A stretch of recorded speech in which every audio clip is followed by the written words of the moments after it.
Evening Edition.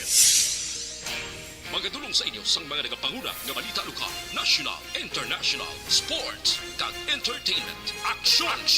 Balita Evening Edition. Kag karon ang inyo news team. Una sa balita, una sa aksyon.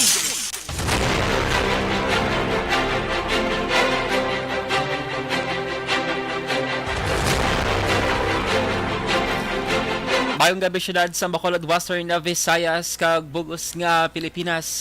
Welcome na sa pagpangalagad sa aksyon Balita Evening Edition.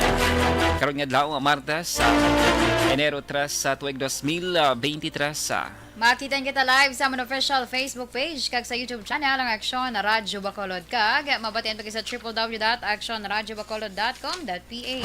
Kaming inyo mga tagbalita. Aksyon ang Defensor Lisa. Kag Aksyon Dale Salazar. Para sa mga pangulong dinalan na una kita sa mga balita lokal. Clearing operation sa may Libertad Market sa bunga hapon na nangin tensyonado. Mayor Benitez, isa sa delegasyon sa biyahe ni Presidente Marcos sa China. Sa balita nasyonal, 17 million pesos nga balor sang ginsmuggle nga bomba gikan China na kumpeskara sang BOC. Naka-Chinese nga nagabot sa Pilipinas positibo sa COVID-19. Una sa balita, una sa aksyon.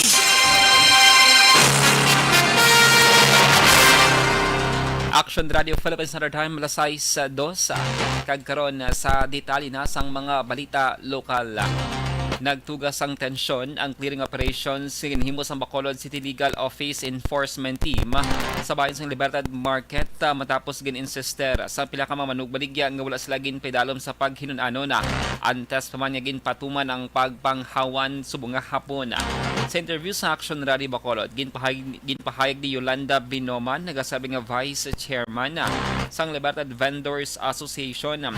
Dismayadong ilang hanay bangod gulpi lang ang pagpahalin sa ila kag ang promisa nga pahamtangan sa ila ang tubdob karon wala pa natapos sa kayo.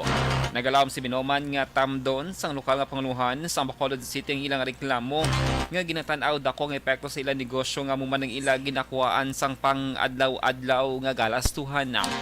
Sa separado nga interview ginpahayag ni Acting Bacolod City Mayor LC de Familiaran nga mas maayo nga magsulat ang mga apektado nga mga vendors kay ipadala sa Office of the City Mayor agod matagan sila sang ligwa nga mapamatian ang ilang reklamo kag makahimo sang nagakaigong aksyon bilang solusyon sa problema.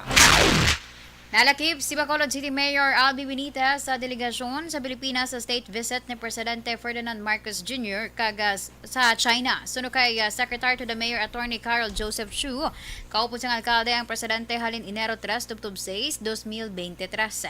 Ginpahayag ni Chu nga gindesignar si Bacolod City Vice Mayor Elsie Familiaran bilang acting mayor samtang otomatiko nga si number 1 Councilor Jude Tadeo Saison ang acting vice mayor. Ginatanaw ni Chu nga may mga proyekto nga madala sa Benitez sa Bacolod sa iya pagbisita sa China. Inina ang kaduhang ation nga nag-upod si Benitez sa state visit ni Marcos kag una na sadto sa US. Ginpasiguro ni PhilHealth Public Relations Officer Jaime Halbuna nga ilay patuman ang mando ni Presidente Ferdinand Marcos Jr. nga suspendihon ang pagpasaka sang premium contribution kagimon nga 4.5%. Ginpahag ni Halbuna nga ipabili nga 4% lang sa gihapon ang monthly contribution sa mga miyembro kundiin. Para sa mga nag-income sang just 1,000 pesos kada bulan, 400 pesos lang sa gihapon ang ilang pagabayaran kag tungawon pa ini nga balayaran sang employer kag employee.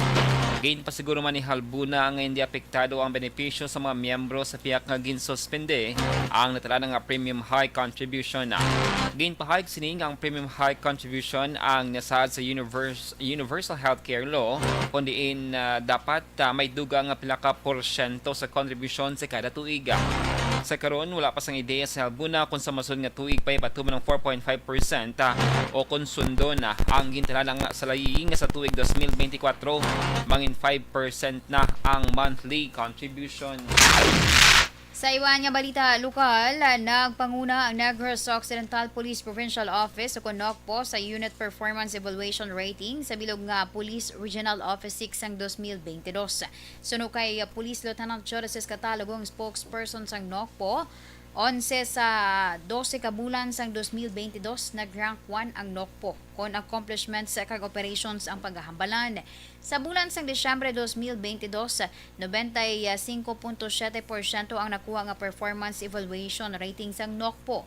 Sa mensahe naman ni NOCPO Director Police Colonel Leo Pamitan, iagin pasalamatan ang tanan nga stakeholders, pribado nga individual kag mga negrense nga nagsuporta sa mga programa sang kapulisan sa probinsya.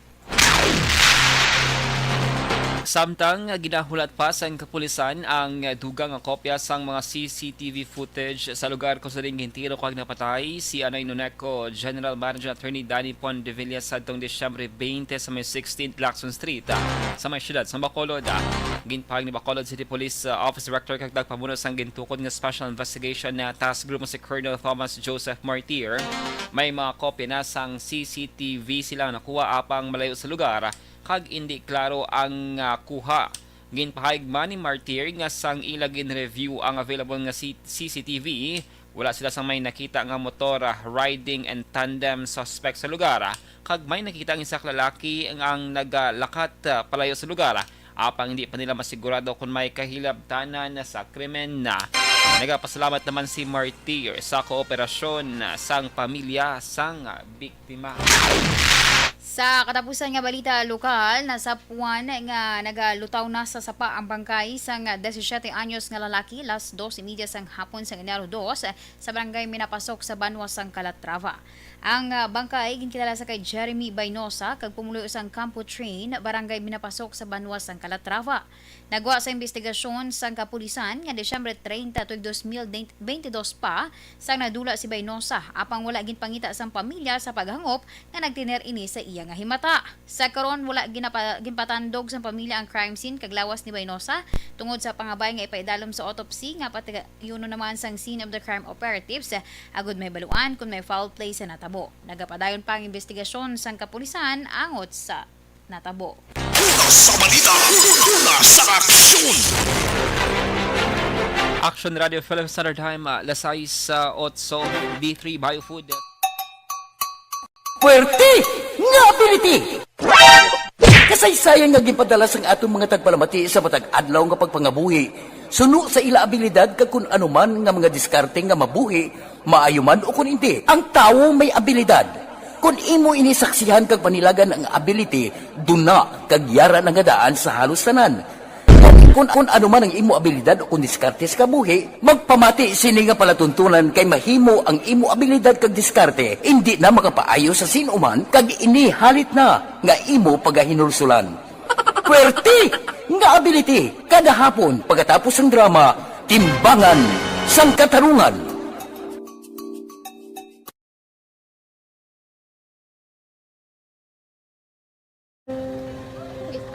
Sana, ano nang nahuya, ako mangulang. Ay, siyempre, pigado, tas, kay, ano ko sila, madisurbo ko sila lang, tapos kita, kakulbaan ko kay, basi, hindi ko mapasar kay.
makaalam yaya garantisado gi ko 100%.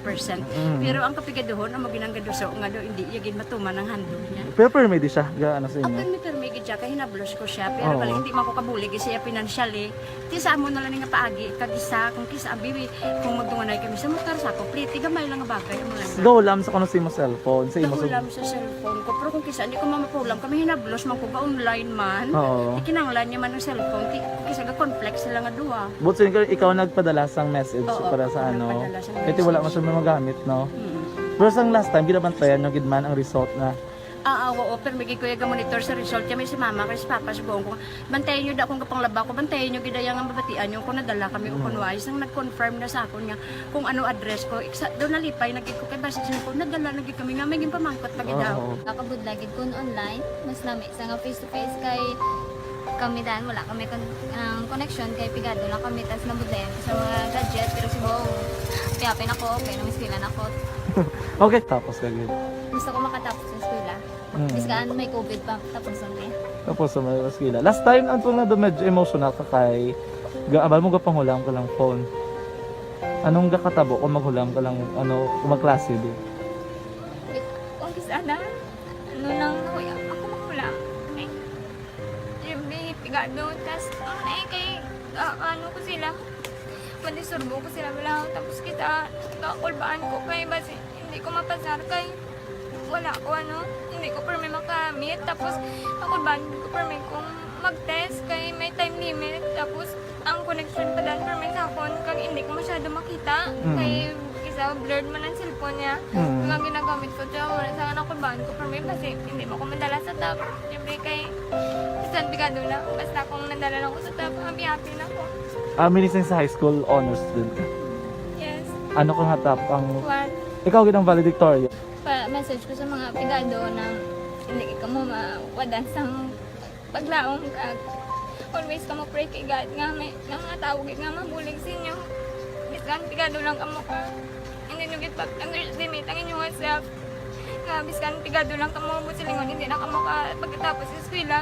Do ang pagkapigado hindi na sa rason para makauntat ka mo sa mga eskwela damo kaya paraan kag kung magsalig lang kamo kag sige lang kamo pray kay God may madamo kaya nga tao nga mabulig sa inyo.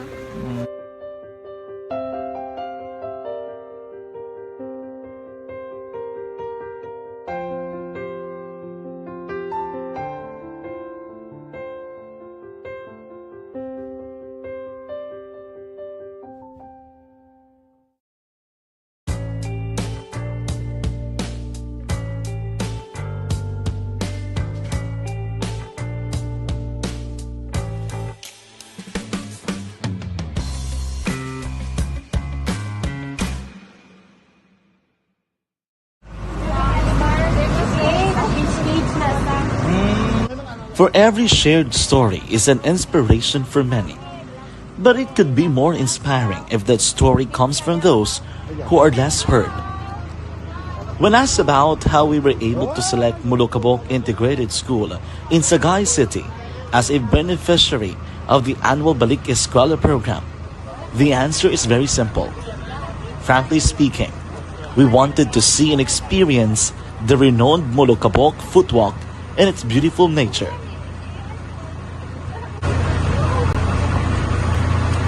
Upon entering the school, we were Sa walking. aksyon!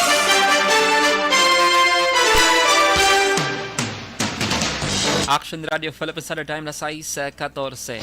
Kagkaroon sa detalye na sang mga balita national. Nakompiskar sang Bureau of Customs o kon DOC ang 17 million pesos nga balor sang smuggled nga bumbay nga nakitaan sa sulod sang 3 ka mga container nga gindeklarar nga mga bio ag home products gikan sa pungsod China. Suno sa BOC ang sinako sang bumbay nakitaan sa tunga sang sinako man sang ukay-ukay nga bulubanta nagabalor sang 2 milyones pesos. Ginpaig sa BOC nga una gindeklarar ang shipment nga nagaunod sang plastic buckets sa mga bayo kag tsinelas sa pambabayi, pinggan kag balas para sa higgo sang kuring.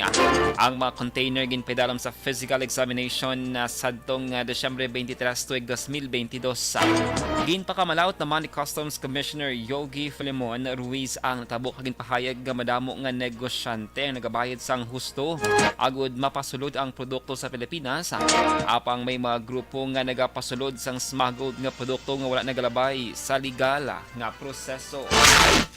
Ginanunsyo sa Bureau of Quarantine kon BOQ nga pila ka travelers gikan sa China kag nagabot sa Pilipinas ay nagpositibo sa COVID-19. Ginpahayag ni BOQ Deputy Director Roberto Salvador Jr. nga madamo nga Chinese ay nakaabot na sa pungsod apang ang wala lamang nakakompleto sa primary vaccine series ang ginrequire nga magpaidalom sa COVID-19 testing. Suro pa kay Salvador nga ang mga partially vaccinated ginrequire sang antigen test kag ang nagpositibo ginpaidalom sa isolation sa ilang nga pasilidad.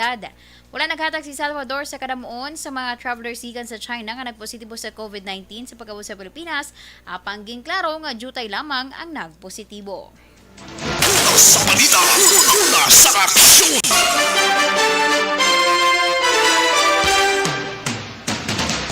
Gin-file sa Senado ang duwa ka mga separadong nga resolusyon nga nagatuyo imbestigahan ang tabo nga pagka-delay sa mga flight matapos ang shutdown sa airspace bangon sa technical glitch. Ang resolusyon na gin-file ni Senate Majority Leader Joel Villanueva kag Senador Jinggoy Estrada. Ginpahayag ni Villanueva nga ang kapaslawan nga masolbar ang problema sa airspace traffic management. Ang padayon nga mag-aapekto sa cargo kag mag-aapekto man sa pagtibong sang turismo sa Pilipinas. Ginpahayag ni Villanueva nga una na nga ginbansagan ang naiya bilang worst international airport sang 2011 to 2013, ikaapat sa bugos na kalibutan sang 2014 kag ikalima sang 2016. Para naman kay Senador Estrada, ang insidente ang naghatag sang dugang nga malain nga imahe sang naiya nga ginbansagan nga worst kag most stressful airport sa bugos nga kalibutan. Una na ginpahayag sa Malacañang nga ginausisa na sang natungdana nga ahensya ang insidente. Nagpromisa ang Commission on Elections sa CONCOMELEC nga madasig resolbahon ang mga petisyon nga panawagan nga deklarar ang pila ka individual bilang nuisance candidates. Sa press conference, ginpahayag ni COMELEC Chairperson George Garcia nga nadesisyonan sa COMELEC NBank nga amat-amat na nga i-unclog ang mga petisyon antes ang 2025 nga eleksyon. Magapagwa man ang COMELEC sa minute resolution nga nagadismiss ang malapit 2,000 ka election offense cases. Sir Garcia, mga kasong natalana nga i-dismiss ginakipan sa mga petisyon nga ginfile sang tuig 2007, 2010 kag 2013. Sa balita, sa aksyon!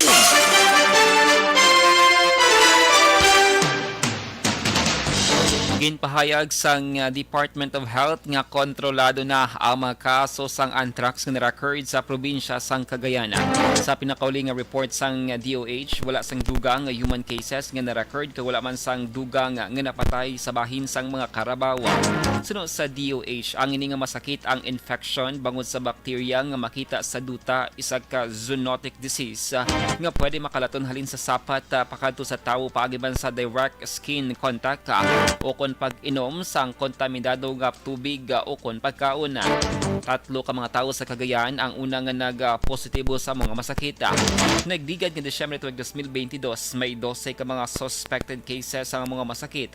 Kag 3 diri ang nag-positibo sa Bacillus anthracis paagi man sa PCR test. Nagbiyahe na padulong sa pungsod China si Presidente Ferdinand Marcos Jr. Kaginpahayag ang nasambit nga biyahe magabukas ang panibago nga pahina sa bilateral ties sa tunga sa Pilipinas kag China, lagip na ang pagresolbar sa mga isyu sa tunga sa duha ka pungsod. Magalawig naman sang 3 ka adlawang pagbisita ni Marcos sa China nga among pinakaunan niya nga pagbisita halin sang magpungko bilang presidente sa tung Hunyo 30 tuig 2022. Kalakip sa ginapaabot sa presidente nga mapasangkad sa relasyon sa Pilipinas sa China, amo ang kooperasyon sa agrikultura, enerhiya, infrastruktura, science and technology, trade and investment, people-to-people exchanges, kag iban pa. Ginpasiguro man ni Marcos sa publiko nga talakayon sini sa kay Chinese President Xi Jinping ang political kag security issues nga kinahanglan mahatagan sang kasulbaran. Sa balita, sa aksyon!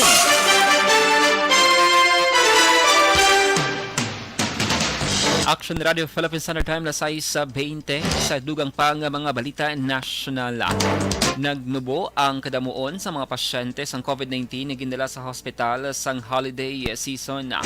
Ginpahayag ni Department of Health Undersecretary Eric Tayag ngayon ang naobserbahan matapos ang direktiba man ni Health Officer in Charge Dr. Maria Rosario Vergere nga bisitahan na sa ahensya ang nagkalain-lain nga mga hospital agud makita ng ila preparasyon para sa COVID-19 cases kag fireworks related injuries. Wala naman gintumod ni Tayag ang kinamuon sa mga pasyente nga may COVID-19 nga ginabulong sa karon sa mga hospital. Sa piyak nga majutay ang kaso sa COVID-19, ginapangabay sa gihapon ni Tayag ang publiko nga magpa-check agud masiguro nga hilway sa nasambit nga virus. Nagapabilin sa record level nga 13.64 trillion pesos ang utang sa Pilipinas tubtob katapusan sa Nobyembre 2022. Sa datos gikan sa Bureau of Treasury, ang outstanding debt yara sa 13.644, nagsaka sa 0.2% o kung 3.15 billion halin sa katapusan sa Oktubre nga yara sa 13.641 trillion. Suno sa Treasury, ang gamay nga pagsaka bangod sa epekto sang local currency appreciation batok sa US dollar sa foreign currency loans. Ang kabilugan nga utang ginalakipan sang 9.43 trillion pesos nga domestic debt kag 4.21 trillion nga foreign borrowings. Sa balita, sa aksyon!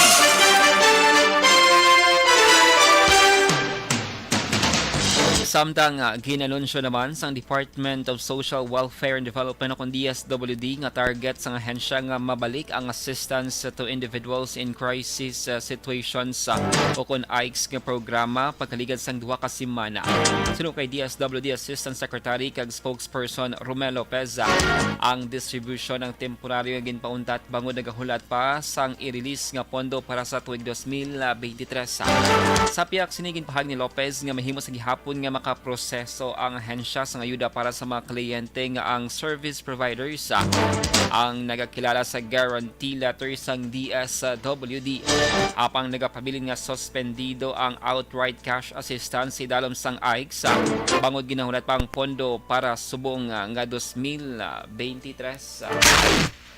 Ginpahayag ni House Deputy Minority Leader Franz Castro nga dapat imando man ni Presidente Ferdinand Marcos Jr. ang pag-defer sa pagpasaka sa kontribusyon sa mga miyembro sa Social Security System kon SSS kag Home Development Mutual Fund kon Pag-ibig Fund.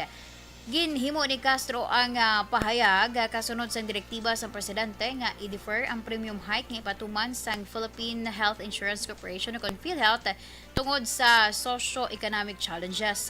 Sunod pa kay Castro, ang Malacanang mahimo makasulat ukol makamando sa Board of Directors ng SSS kag Pag-ibig nga i-defer ang contribution hikes bangod ang mga empleyado nga Pinoy nagakinahanglan man sang kada piso nga ila ginabaton para ibuhi sa ilang nga pamilya. Sa balita, sa aksyon! Action Radio Philippine Standard Time lasay sa 24. Inyo nabatian ang kabugusan nga mga balita sa Action Balita Evening Edition. Karon nga daw Martes, Enero 3 sa tuig 2023. Sa liwat kaming inyo mga tagbalita. Action ang Defensor Lisa. Kag Action Dale Salazar. Una sa balita, una sa Action Sa Bacolod, Action Radio. This portion is brought to you by